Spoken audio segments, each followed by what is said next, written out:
Come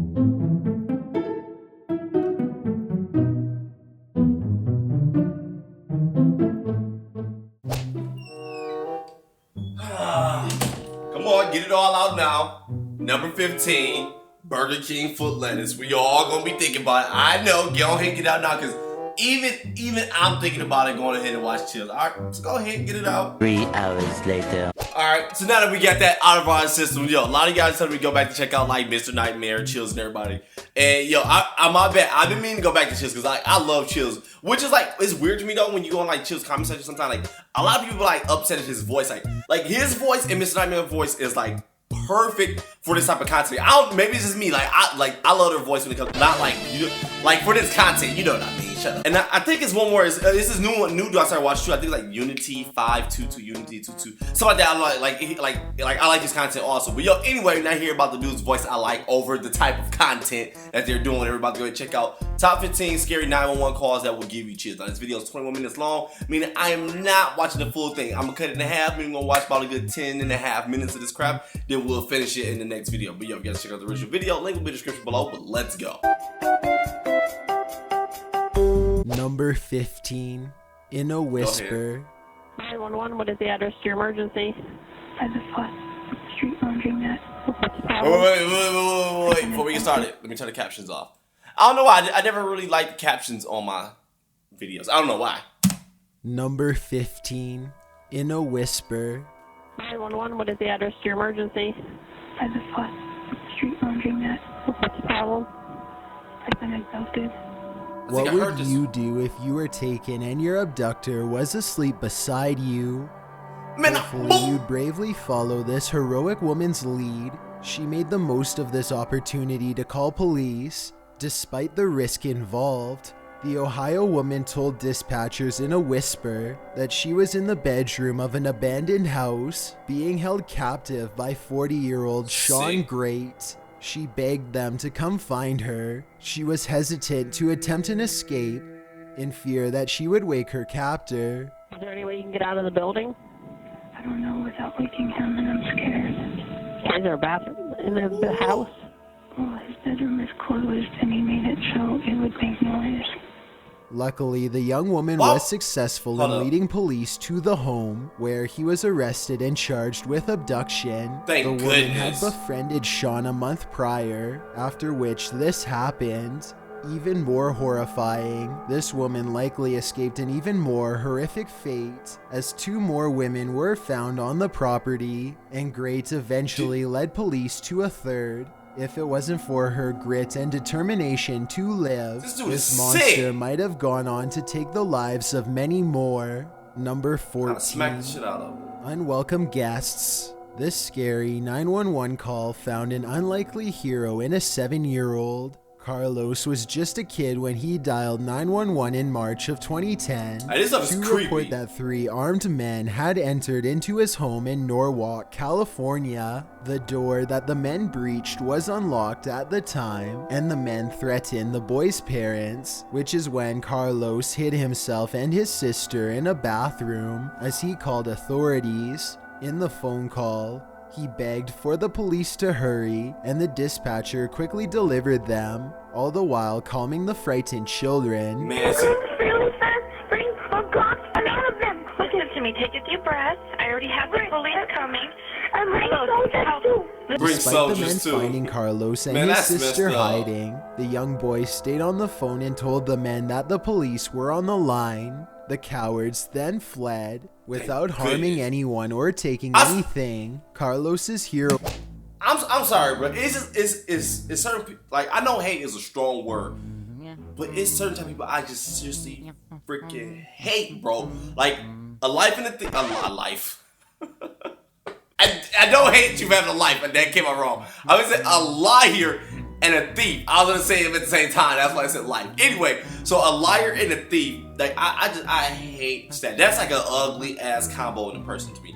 I really hate, and it usually never comes separate. Usually, if you're a liar, you're a thief. Usually, you're a thief, you're a liar. Usually, those all come together. I hate that type of person, and I hate people that just can harm kids. Like whether it's molesting them, being a pedo, kidnapping, whatever. Like I always freaking hated those type of people. Those type of people is like, I wish I could be the person to freaking determine what your freaking sentence is going to be. Because like you would not want me to be. If I ran this like country, boy, I'll tell you, when it comes to like those type of people, it'd be some torture going on. People would hate me as a damn government. I ain't gonna lie. Not saying like everybody else, like it'd be like. Not saying I just like torture everybody, but just those type of people, especially people who are like pedos or like sick people that just like prey on kids or just like men who beat women. Like those type of people, like I would like you would hate prison. I kid you not. I'm sorry to rant a little bit, but let's get back to the video. Anything, Carlos's heroism was astonishing to police. How did he know what to do in such a crisis? Carlos and his mother had run emergency drills involving what to do in just such an event, a lesson perhaps many families should heed. Number 13, I agree. Halloween. You wouldn't think that a harmless, scary movie would lead to actual real-life horror, but when 17-year-old Jake Evans watched Rob Zombie's remake of Halloween, he turned into a monster. In a gated community in Aldeo, Texas, Evans became Mike Myers. There, he took the lives of both his mother and his younger sister. He originally planned to take the lives of his grandparents who lived across the street, as well as 2 other sisters, but instead he went into the living room to dial 911 and confess his horrific actions. During the 911 call, Evans very calmly explained to the dispatcher what he did and why, calling himself evil, but then goes on to say whatever. Okay, is there any reason that you were so angry at your mother and your sister? I don't know, I wasn't, it's weird, I wasn't even really angry with them, it just kind of happened. His entire written confession ran 4 pages long and detailed the motive for his actions. He claimed that his family members were becoming people he hates. He is said to have not been mentally ill prior to or during the event. In his confession, he wrote that after he took their lives, he ran to his room and yelled at the top of his lungs that he was really messed up. He wrote that he thought about the pain he caused his sister, but then justified his actions by remembering the pain she'd caused him. One day, he may learn that none of this was justified. Number 12. No brakes. Imagine you're driving down the road with your entire family when you realize your brakes are out. That's what happened to a family of 4 while driving down a motorway in San Diego County. One of the passengers of the runaway vehicle, Chris Lestrella, called 911 to inform the dispatcher that the accelerator of their Lexus was stuck. During the call, which lasted 50 seconds, the dispatcher asked Chris if the car could be turned off at speeds that topped out at 120 miles per hour, with passengers praying in the back seat. The last thing heard on the disturbing call is a woman's scream. This one is disturbing. We're approaching the intersection. Okay. We're approaching the intersection. Hold on. Pray. Okay. Oh, shoot. Oh. Okay. Hello? The driver was a California. Yo, I heard this one. This one sticks. This is one of the ones that sticks with me. Like, you know, like you watch or you hear certain things that kind of stick with you. This is one of them. I heard this one before. And this is one of them that stick with me when I think about the scary 911 calls. This is one. Cause like when I'm in a car, I always think about that. Like, what happens to brake when I got to a point. I think about it so much that I actually YouTubed and Googled like what to do. I don't remember. I gotta watch it again, but I think it was like you're supposed to put the car in neutral. And then try. I can't remember exactly fully exactly, so don't take my advice on that. Definitely legit look up if you want to know, because I don't remember fully. But it was something around that way. And because when I'm in a car, I was like, what if I'm just driving and the car breaks off? Well, I have a story pretty close to that. I'm telling you guys the end, pretty close to that. Mine, good thing it ended on a funny way, but this one did not, because like this, like it is hella sad. I can't even really talk about it. Like this video is kind of giving me the chills for real.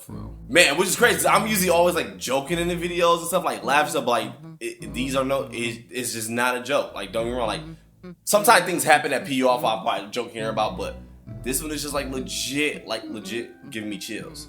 California highway patrol officer, while the other 3 passengers were his wife, her brother, and the couple's daughter. Investigators believe that the rubber floor mat may have trapped the accelerator. It remained unclear whether the Lexus was malfunctioning so that the driver couldn't shift into neutral or power it off. These terrifying last moments of this family's life are truly haunting. Number 11, Soul Plane Survivor.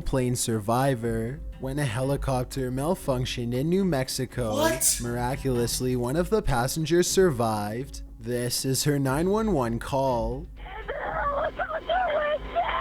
Ma'am, stop yelling. Tell me where you're at. I don't know what to do. I don't know what to do. There's a big fire. You know how scared she After probably is? reaching the dispatcher, Andrea Cobb managed to describe the nightmare that spread before her. She herself was covered in gasoline, while 2 other passengers, the pilot Jamie Coleman Dodd and Zimbabwe opposition leader Roy Bennett, were also still alive. After the helicopter burst into flames, these 2 other passengers passed away before the police were able to locate and arrive at the scene. The desolate, rugged area delayed police response. Cobb was on the call for nearly an hour before rescuers arrived, during which she attempted to save Bennett, encouraging him to breathe. The helicopter was 3 to 5 minutes into the flight when it went down, though it isn't clear what caused it to happen. What is clear is that Cobb suffered greatly and that her 911 call is harrowing. Number 10,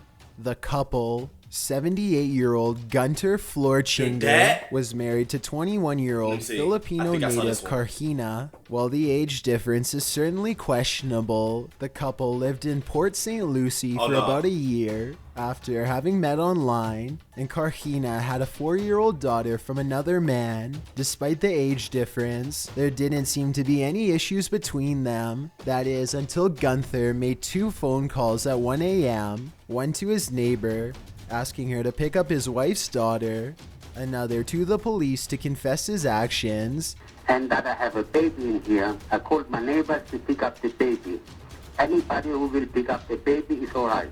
After that, I will take my own life. The elderly man had taken the life of his wife, then attempted to burn the place down with gasoline. My thing is this, look, why is it, I don't know, I've been, because I can't put myself in that state of mind because maybe because I'm just not that person. But I never understood, like, it feels like I feel like I'm done with life, I'm upset or whatever, or even if I'm upset at this one particular person, like, oh, you're leaving me type of situation, oh, you had a baby by someone, you cheated, like, stuff like that, just speaking in general.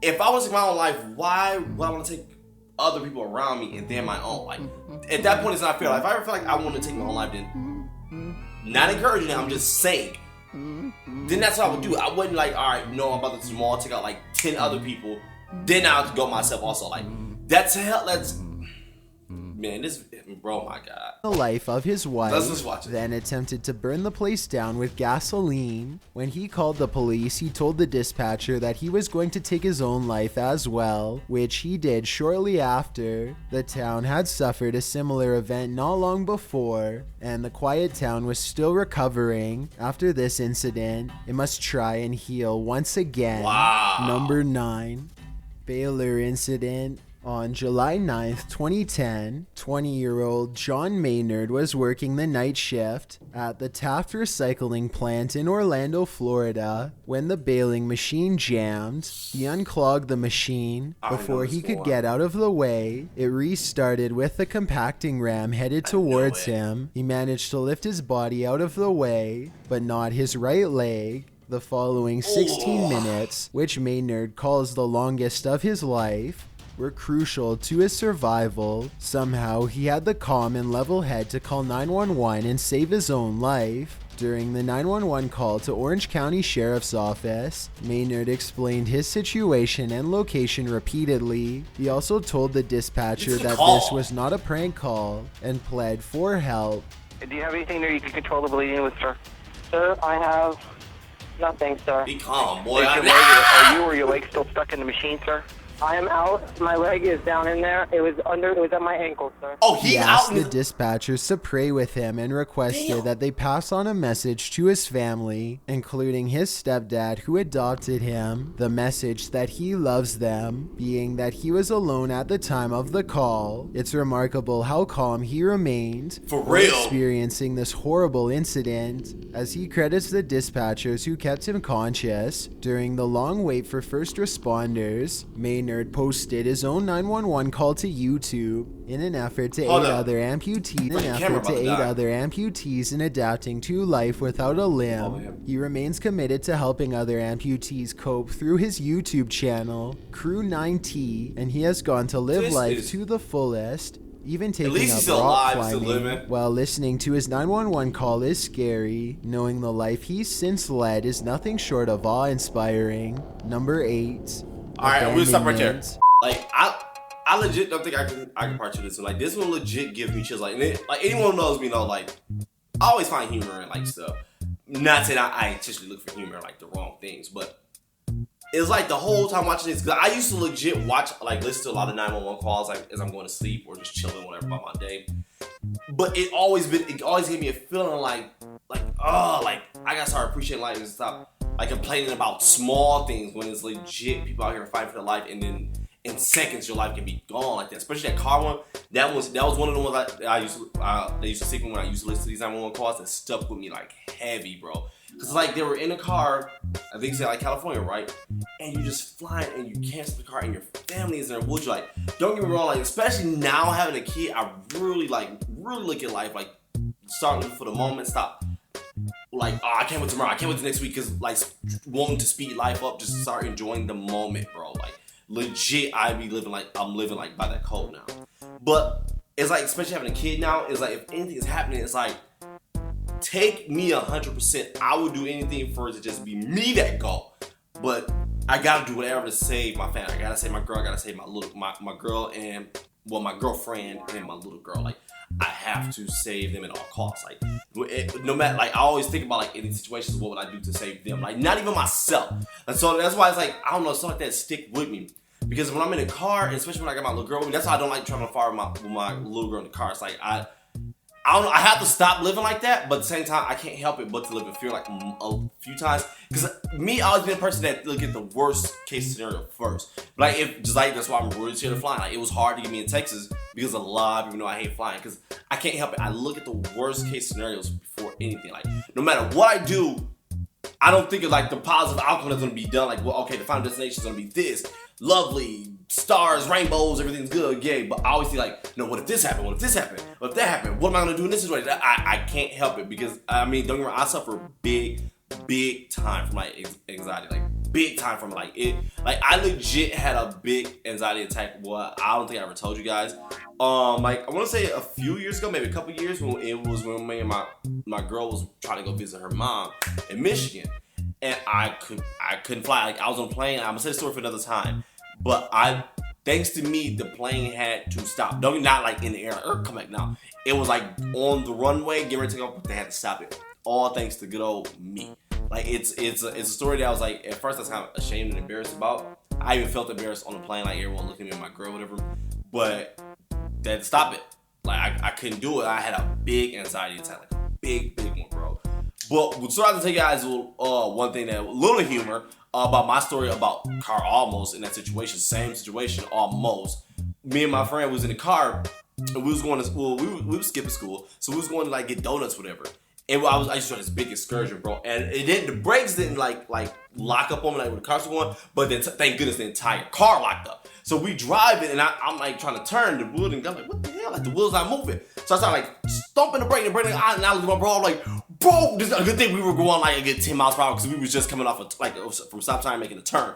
So I'm like, bro, what the like the car? It's not stopping. It's not stop playing. I swear. And he legit opened it, about to jump out, and the car finally just just hit like boom, like a strong stop. And I was just looking like, what the hell caused that? And the stupid part about it is, like, I started back up and we still continue like going to like freaking our destination. Like after that, we should like, no, get out of this car here, call my parents, but I couldn't do that because I was skipping anyway. But regardless, I still should have because that was hella dangerous. But yo, you guys enjoyed the video, like, Comment, subscribe, you guys. Make you guys awesome. With the next time, buddies. Charlie's out.